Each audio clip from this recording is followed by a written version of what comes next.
साथियों, समाज में फैले हुए भ्रष्टाचार, अत्याचार, बलात्कार, अनैतिकता, अपराध और हत्याएं, इनको समाप्त करने के सभी प्रयत्न असफल हो जाने के बाद ये बात अब अच्छी तरह से उजागर हो चुकी है कि केवल पुलिस के माध्यम से या कानून के माध्यम से इन अपराधों को या भ्रष्टाचार को या इन कुकर्मों को समाप्त करना ये असंभव है।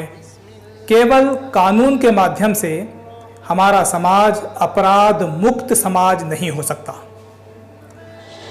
हम ये समझते हैं कि एक बहुत अच्छा उपाय है जिस पर हमें गौर करना चाहिए। वो ये है कि हम समाज में लोगों में तक़वा की विशेषता निर्माण करें। तक़वा ये एक अरबी भाषा का शब्द है जिसका अर्थ होता है ईश पारायणता, ईश्वर का भय, अल्लाह का डर, मरणोत्तर जीवन का भय।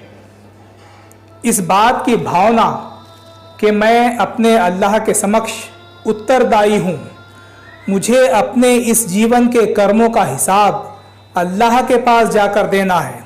अगर मैं अच्छे कर्म करूँगा तो स्वर्ग मिलेगा, अगर बुरे कर्म करूँगा तो नरक मिलेगा, नरक की अग्नि में जलना पड़ेगा।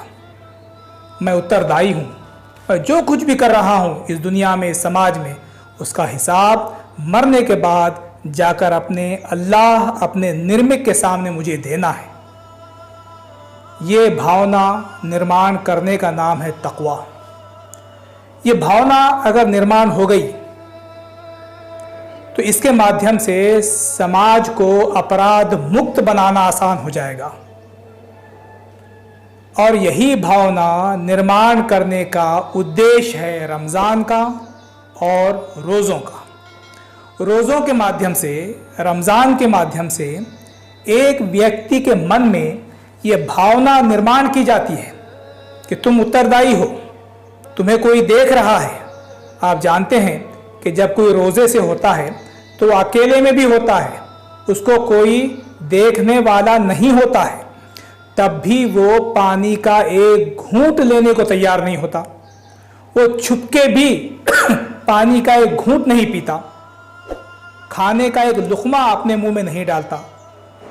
वो कौन सी चीज़ है जो अकेले में, तन्हाई में भी किसी इंसान को रोज़े में पानी का एक घूंट लेने से भी रोक देती है? तो वो इस बात की भावना और एहसास है कि मेरा रब, मेरा ईश्वर मुझे देख रहा है। कोई नहीं देख रहा है तो क्या हुआ, वो मुझे देख रहा है। तो रमज़ान और रोज़ों के माध्यम से अगर ये भावना हमारे नागरिकों के अंदर, देशवासियों के अंदर, सभी लोगों के अंदर निर्माण हो गई कि कोई नहीं देख रहा है तो क्या हुआ, मेरा अल्लाह मुझे देख रहा है और मरने के बाद मुझे अपने कर्मों का हिसाब उसके पास जाकर देना है। जब ये भावना निर्माण होगी तो जिस तरह से एक व्यक्ति अकेले में खाने से रुक जाता है, पीने से रुक जाता है, उसी तरह से वो भ्रष्टाचार से रुक जाएगा, वो बलात्कार से रुक जाएगा, वो अनैतिकता से रुक जाएगा, वो हत्याओं और अपराध से रुक जाएगा। और इस माध्यम से एक ऐसा समाज निर्माण होगा जो अपराध मुक्त समाज, बलात्कार मुक्त समाज होगा।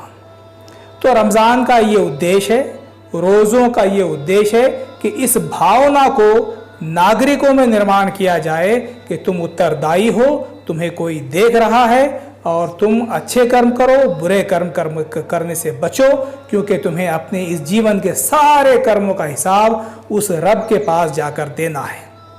तो रमज़ान और रोज़ों के इस उद्देश्य को समझिए और रोज़ों को रखने का अनुभव कीजिए, इस्लाम का अनुकरण कीजिए और इस भावना को अपने अंदर और सभी समस्त देशवासियों के अंदर निर्माण करने का प्रयत्न कीजिए। रोज़ा और रमज़ान इसका एक बेहतरीन माध्यम है। उम्मीद है आप ज़रूर गौर करेंगे।